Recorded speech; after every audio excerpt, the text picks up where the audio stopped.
나는 질문을 오늘 리사가 오면 하려고 그랬던 게 뭐였냐면 내가 만약에 선플라워라는 회사에서 룬을 했어요. 네. 이제 융자를 했어요. 그런데 나중에 다시 문플라워라고 다시 와요. 네. 한 몇 년 있다가. 네, 네. 그러더니 또 다른 회사가 와요. 네, 네. 그래서 내가 가만히 있어. 나는 처음에 리사 씨랑 했어. 네. 근데 리사 씨랑 했는데 왜 막 다른 데서 다 지네가 내 돈 갚아야 된다고 이러고 있는 거야. 그게 이제 간단하게 말하면 론 서비싱 컴퍼니가 트랜스퍼 되는 거예요. 왜 해요? 자, 그 왜 할까요? 자, 이게 간단하면 다 에셋 매니지를 하는 거예요. 그러니까 은행에 이제 백핸드로 가서 네. 재밌는 얘기인데 뒤 얘기야. 네, 네. 뒤에서 벌어지는. 캐시플로우를 만들려고 하는 일이에요. 자, 어떻게 은행이 자, 은행은 여러분들 다 그 사인하시는 론 패키지에 뭐가 있냐면 그 서비싱 컴퍼니를 트랜스퍼 할 수 있다는 디스클로저가 있어요. 아 그런 게 있었어요? 다 사인하셨어요. 그냥 모든 그리고 융자 서류엔 그게 다 다 있다는 있어요. 거지. 아무리 큰 은행도 다 있어요. 뱅크 오브 아메리카도 있고 있습니다. 다 있어. 네. 한 40장 사인하니까 뭐가 뭔지 어떻게 알아? 어떻게 그래서 알아? 이제 융자 하시는 분들이 설명을 하죠. 론 컴퍼니가 바뀔 수 있습니다. 그건 합법이에요. 그건 클로징 변호사가 얘기 한 번은 해요. 언니. 근데 그게 무슨 소린지 못 몰라. 못 알아듣겠어. 알아듣죠. 몰라. 그래서 저도 이렇게 이게 왔어요, 맞아요 이렇게 문의 많이 받거든요. 그래서 제가 클로징 때 설명드린 것처럼 서비싱 회사는 바뀔 수 있다. 이게 왜 바뀌냐? 자, 은행은 론을 하나를 우리가 창출을 해서 한다고 해도 돈을 엄청 벌지 않아요. 은행도 그렇고 론을 하는 사람들도 그렇고 돈을 이제 마진이라는 걸 벌죠. 근데 자, 이 융자를 해준 사람은 어떻게 론을 버냐? 이 은행은 서비스 라이트를 풀을 만들어요. 이제 론을 모으죠. 그래갖고 이만큼 풀을 만들어서 이거를 이 전체적인 거를 다른 회사에 넘기면서 팔면서 이윤을 남기는 거예요. 이해가 지금 안 될라 그래요. 자, 이제 간단하게 설명하면 100개 정도 100개 되는. 정도의 론을 만들어요. 그런 다음에 이거의 서비스 라이트를 B라는 회사에 넘기면서 마진을 만드는 거예요. 아니 왜 마진이 남아요? 왜냐하면 저 회사가 산다 그래도 어차피 이자가 들어오는 건 똑같은데. 목돈이 필요하거나 네. 이 회사도 캐시플로우를 만들어야 되잖아요. 네, 네. 그랬을 때 큰 돈을 만들기 위해서는 서비스 라이트를 넘겨야지 돈이 들어오잖아요. 그러니까 서비스 라이트를 넘긴다는 거가 이제 우리가 매달 내는 페이먼에서 A라는 회사에서 B로 넘기는 넘기니까 거죠. 은행이 뭔가 페이먼을 계속 받아야지 그쵸. 돈을 돈을 버니까 너희한테 페이먼 받는 권리를 팔아 이렇게 되는 건가? 그렇죠. 예를 들어서 내가 1,000불씩 융자를 서비싱해서 벌었다면 이 융자를 다 묶어서 팔면서 7만 불을 벌었어요. 그럼 난 이 돈으로 다른 걸 투자할 수 있잖아요. 캐시플로우를 만드는 거예요.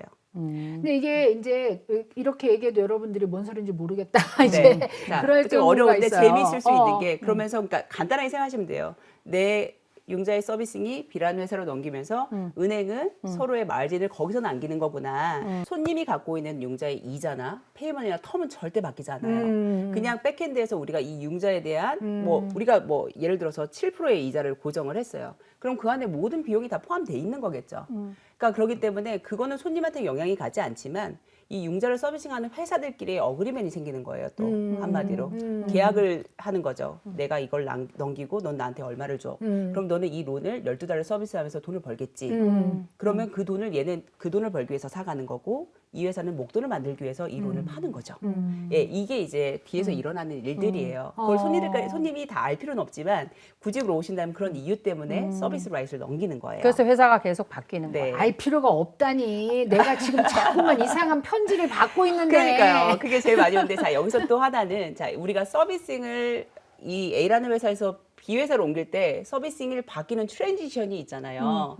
그 기간 안에 이제 내가 이 융자를 이 회사로 서비스가 바뀝니다라고 바뀌기 10일 전에 노리스가 가요. 메일로 지금 가죠. 메일이 가요. 메일로 가요. 네. 어. 그리고 손님은 60일 안에 이 페이먼이 늦어도 아니 왜냐면 바뀌면서 나는 여기다 냈는데 여기다 내려. 이미 저쪽에 막 보냈는데 이렇게 이제 맡긴다고 헷갈리는 왔어. 시간들이 그러네. 그게 제일 큰 문제인 거예요. 손님들은 자세히 읽지 Confused. 않거든요. 그리고 바뀔 거라는 생각을 못하는 순간 바뀌어 있는 거거든요. 그리고 오토 드래프트 된 경우도 있어. 그렇죠. 네. 그런 경우를 다 바로잡는 시간을 60일의 그레이스 피리어드를 줘요. 그래서 그 안에 레이시 생겨도 레이피를 차지 안 하고요. 오. 네. 그리고 크레딧을 늦게 내도 리포링 하지 않아요. 늦었다고. 그건 그때는 손님의 권리예요. 그래서 거기에 보면 글씨에 다 편지에 써 있어요. 60일 안에 뭐 일어난 일에 대해서는 리포트를 하지 않는다. 아, 그럴 때 너무 열심히 막 그 오토 드래프트 바꿔놓고 이럴 그렇지. 필요 없구나. 네, 그러니까 그렇지. 근데 그 의미는 페이먼을 안 내도 된다는 게 아니, 아니에요. 알지. 그렇지만. 어떤 손님, 그러면 저 안 내도 안 돼요? 내도 돼요? 이러고 전화 오세요. 나 안 내도 되네? 60일은 안 내도 되는 거네? 했는데 그거 바뀌고 아니에요. 나서 내야 돼요. 뭐 네. 이렇게 물어보는 거지. 상당히 멀리까지 생각이 가시는군요. 진짜 그렇게 절 질문이 어, 오세요. 네, 그래서 그 60일 안에 이렇게 생기는 일에 대해서는 보호를 받으실 수 있고요. 그리고 이렇게 바뀌셨다고 해서 내 융자 금액이 바뀌는 거 절대 아닙니다. 모든 게 그대로 트랜스퍼 되기 때문에 손님의 융자에 있어서는 일도 바뀌는 건 없어요. 근데 대부분이 한 번 정도는 다 트랜스퍼를 되는 그쵸. 것 같아. 그래서 네. 클로징 할 때 나는 손님들한테 이게 처음부터 바로 오토 드래프트를 하지 말라고 하는 게 한 번 정도는 바뀔 것 같으니까 그걸 보고 확실하게 여기가 셋을 되면 그때 오토 드래프트를 하시는 게 좋겠다. 내가 조앤이 저렇게 말하니까 생각나는데 대부분이 초창기에 팔리더라고요. 그러니까. 맞아요. 그러니까 네. 뭐 한 뭐 10년 갚은 다음에 팔리는 게 아니라 금방 리사랑 내가 해갖고 했는데 좋다 했는데 한 두세 달 있다 보면은 바뀌었어. 다른 데로 바뀌어서 오더라고요. 그러고 나서 좀 몇 년 쭉 가다가 또 한 번 바뀌어. 바뀌어요. 네. 그렇게 그러니까 이제 이렇게 보시면 돼요. 융자하시는 분들이 클로징에 가서 이제 저 같은 경우는 농담으로 복권이 돼도 6개월 안에는 페이오프 하지 마세요라고 얘기를 하는데 그 이유가 이제 저희들이 어떻게 됐던 간에 조금의 돈을 벌잖아요. 커미션을 버는데 예를 들어서 우리 손님이 6개월이 안 됐는데 이 융자를 갚으면 은행은 큰 손실이 나요. 그렇기 이자를 못 때문에 받으니까? 못 받으니까. 어. 서비싱도 했고 막 다 이렇게 했는데. 했는데 그렇기 때문에 그 손실을 나만 받을 수는 없으니까 너도 내. 그래서 이러면서 다른 저희한테 개원내라 와요. 그래? 예. 개 내라고 그래. 걔네라고 오죠. 근데 그 그렇기 표현이 때문에- 너무 웃긴다. 로또에 당첨되시더라도 집값을 갚지 마세요. 제가 6개월에서 6개월에서 7개월 이후 8개월까지는 가지고 계세요라고 제가 얘기를 해요. 농담처럼. 그랬더니 로또 돼도 리사 씨 안 갚을게요. 이렇게 손님들이 호응을 해주시는데 그 이유가 이제 은행은 적어도 12달, 8개월에서 12개월에 서비싱을 해야 그 손실을 막을 수가 있는 거예요. 보험하고 비슷하다. 똑같은 거지. 보험을 우리가 내다가 뭐 이제, 취소. 취소하거나 그러면은 페널티가 맞아요. 생기는 네. 것처럼 메인티넌스 비용이 들어간다고. 빌린 그러지, 돈을 갚겠다는데도 페널티가 생기는 거네요.